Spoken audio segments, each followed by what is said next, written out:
जय हिंद फ्रेंड्स। स्वागत है आपका अपने चैनल एजुकेशन सेंटर में। और आज हम आपको कक्षा 10 एनसीईआरटी गणित का मोस्ट इम्पॉर्टेंट बहुविकल्पी प्रश्न बताएंगे। तो चलिए शुरू करते हैं। पहला है कि द्विघात बहुपद में बहुपद की घात होगी। अगर कोई द्विघात बहुपद है तो उसमें जो बहुपद की घात होती है वो 2 होती है। कितनी होती है? 2। अगर कोई द्विघात बहुपद है, चाहे वो जो हो, उस द्विघात बहुपद में बहुपद की घात बस केवल 2 होगी। ठीक है। फिर दूसरा है, द्विघात बहुपद A X square plus B X plus C के शून्यकों का योगफल होता है। अब कोई भी द्विघात बहुपद हो, जब हम उसके शून्यकों का योगफल निकालते हैं तो बस खाली हम उसको माइनस बी अपान ए कर देते हैं। क्या करते हैं? माइनस बी अपान ए। ठीक है। अब अगला है, मतलब 2 हो गया।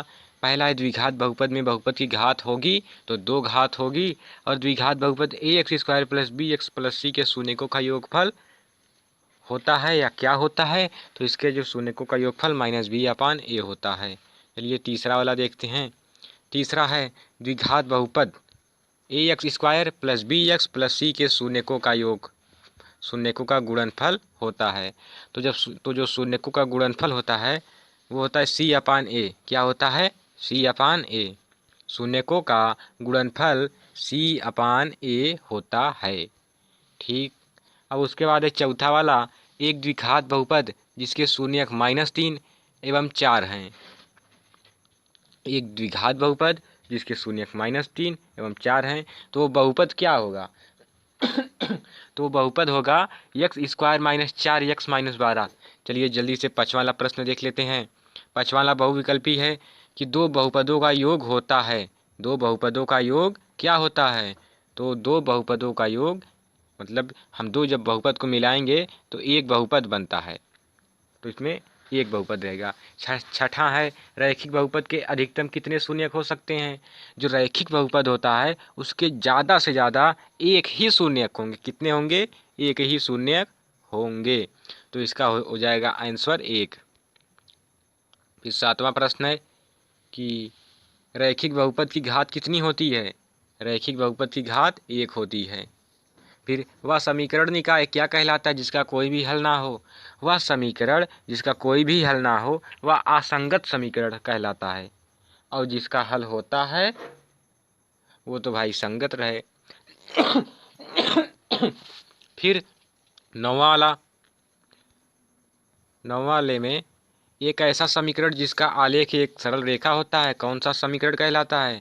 तो एक ऐसा समीकरण जिसका आलेख एक सरल रेखा है वह रैखिक समीकरण कहलाता है। 10वां वाला, जब किसी समीकरण निकाय के अनंतता अनेक हल हों तो उसका आलेख कैसा होता है? तो उसका आलेख समपाती रेखाएं होती हैं। ये वेरी मोस्ट इंपॉर्टेंट है, ये हर साल पूछता है, ये तो ज़रूर याद करना चाहिए।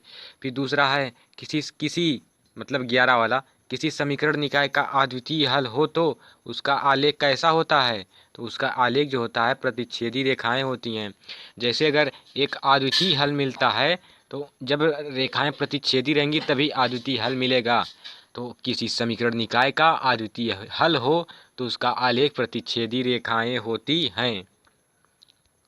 चलिए अगला देखते हैं। अगला है, किसी वर्ग समीकरण में अधिकतम कितने मूल हो सकते हैं? तो किसी वर्ग समीकरण में ज़्यादा से ज़्यादा मतलब सबसे ज़्यादा, चाहे जितना भी निकलेंगे दुइये मूल निकलेंगे।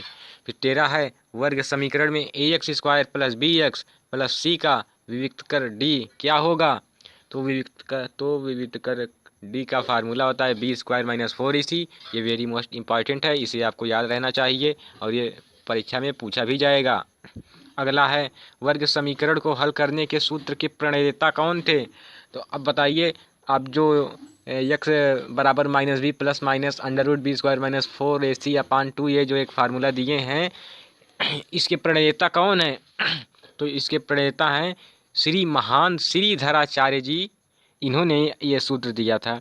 फिर 15 वाला है, वर्ग समीकरण में चर की अधिकतम घात कितनी होती है? तो वर्ग समीकरण में चर की अधिकतम घात 2 होती है, क्योंकि एक द्विघात समीकरण होता है।